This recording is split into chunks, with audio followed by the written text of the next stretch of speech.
The Mauryan art and architecture. With the advent of the Buddhism and Jainism, which were part of the Shramana tradition, the religious and social scenario of Gangetic Valley began to undergo change. As both the religions were opposed to the Varna and Jati system of Vedic age, they gained patronage of the Kshatriya rulers who had grown weary of Brahmanical supremacy. As the Mauryas established their power, a clear demarcation can be seen of architecture and sculpture developed under state patronage and those that were developed by individual initiative. Thus, Mauryan art can be classified to type: court art and popular art. The court art. The Mauryan rulers commissioned a large number of architectural works for political as well as religious reasons. These works are referred to as court art. The palaces. The Mauryan Empire was the first powerful empire to come to power in India.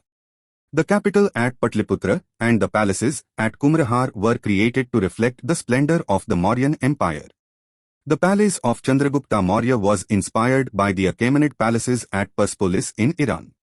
Wood was the principal building material. Megasthenes described the palace as one of the greatest creations of mankind. Similarly, Ashoka's palace at Kumrahar was a massive structure. It had a high central pillar and was a three-story wooden structure. The palace walls were decorated with carvings and sculptures. The pillars. During the reign of Ashoka, the inscription on pillars, as a symbol of the state or to commemorate battle victories, assumed great significance. He also used pillars to propagate imperial sermons as well. On an average of 40 feet height, the pillars were usually made of Chunar sandstone and comprised of shaft and capital. A long shaft formed the base and was made up of a single piece of stone or monolith. On top of it lay the capital, which was either lotus-shaped or bell-shaped. The bell-shaped capitals were influenced by the Iranian pillars, as was the highly polished and lustrous finish of the pillars. Above it, there was circular or rectangular base known as the abacus on which an animal figure was placed. The abacus and the animal part of the Sarnath pillar forms the official national emblem of India. In the abacus of the Sarnath pillar, 4 animals are shown representing 4 directions: a galloping horse, west; an elephant, east; a bull, south; and a lion, north. The animals seem to follow each other, turning the wheel of existence till eternity. The elephant depicts the dream of Queen Maya, where a white elephant entering her womb. The bull depicts the zodiac sign of Taurus, the month in which Buddha was born. The horse represents the horse Kantaka, which Buddha is said to have used for going away from princely life. The lion shows the attainment of enlightenment. In the national emblem of India, the words Satyamev Jayate from Mundaka Upanishad, meaning truth alone triumphs, are inscribed below the abacus in Devanagari script. The capital is crowned by the wheel of the law, Dharma Chakra. The 4 lions symbolize Buddha spreading Dhamma in all directions. It was built in the commemoration of first sermon by Buddha known as Dhammachakra Pravartana. Difference between Ashokan pillars and Achaemenian pillars. In the Ashokan pillars, the shaft of the Ashokan pillars were monolithic, that they were inscribed from a single piece of stone, mainly Chunar sandstones. But in Achaemenian pillars, the shaft of Achaemenian pillars were made up of various pieces of sandstone cemented together. The Ashokan pillars were independently erected. But in the Achaemenian pillars were generally attached to state buildings. The stupa. Stupas were burial mounds prevalent in India from the Vedic period. It is a conventional representation of a funeral cumulus in which relics and ashes of the dead were kept.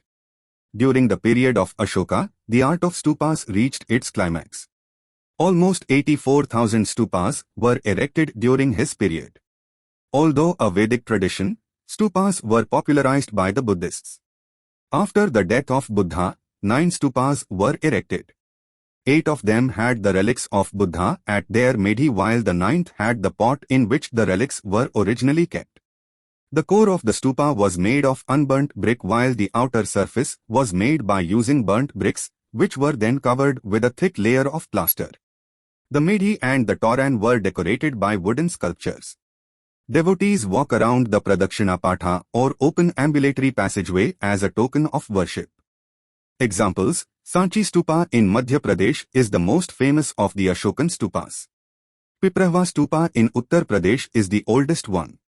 The location of the 9 stupas built after the death of Buddha are Rajagriha, Vaishali, Kapilvastu, Allakappa, Ramagrama, Vetpida, Pava, Kushinagar and Pippalivna.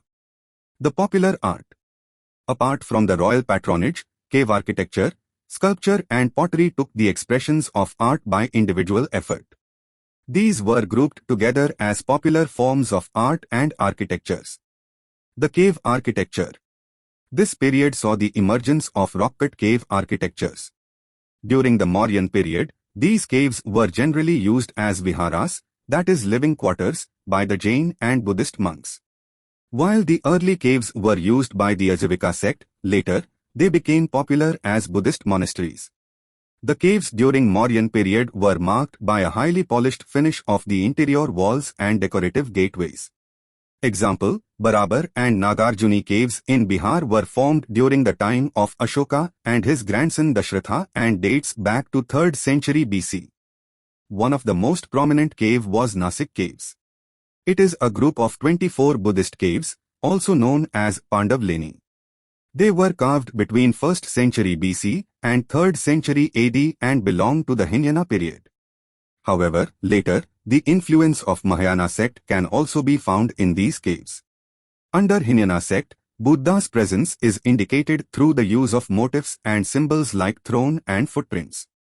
And later, the idols of Buddha were also carved inside these caves representing the influence of Mahayana Buddhism. The site also depicts an excellent system of water management indicated through presence of water tanks carved out of solid rocks. The sculptures. Sculptures were used primarily for the decoration of stupas, in the Torna and Medi and as the form of religious expression. Two of the famous sculptures of the Mauryan period are those of Yaksh and Yakshi. They were objects of worship related to all three religions such as Jainism, Hinduism and Buddhism. The earliest mention of Yakshi can be found in Silappadikaram, a Tamil text. Similarly, all of the Jain Tirthankars were associated with a Yakshi. The pottery. Pottery of the Mauryan period is generally referred to as northern black polished ware. They were characterized by the black paint and highly lustrous finish and were generally used as luxury items. They have often been referred to as the highest level of pottery. So this is the end of this video. Thanks for watching. Have a great day.